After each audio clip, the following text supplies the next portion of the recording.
নমস্কাৰ। কাইলৈ 9 আগষ্ট 2024 এটা বিশেষ দিন, শাওণ মাহৰ শুক্ল পঞ্চমী তিথি, আৰু এই তিথিত পালন কৰা হয় নাগপঞ্চমী। যদি আপোনাৰ কুণ্ডলীত কালসৰ্প দোষ আছে তেনেহ'লে এই দিনটো বিশেষ দিন।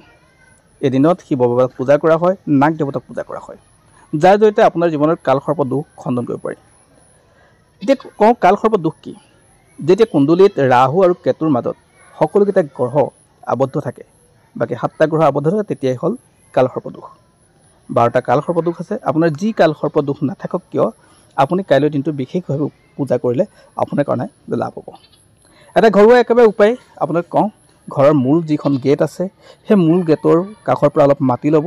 মাটি লৈ আপুনি সানিব, আৰু সেই মাটিৰে আপুনি বনাব এটা সৰ্প, আৰু তাক আপুনি ওম নাগেশ্বৰে নমঃ, ওম নাগেশ্বৰে নমঃ মন্ত্ৰষাৰ জপ কৰিও আপুনি সন্ধিয়া বেলা পানীত উঠাই দিব।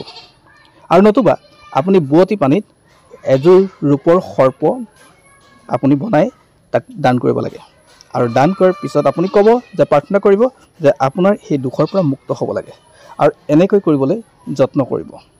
আৰু সময় হ'ল 9 আগষ্টৰ পুৱা 8:15 পৰা 10 আগষ্টৰ পুৱা 6:09 এইখিনি সময় আপোনাৰ কাৰণে উত্তম সময়।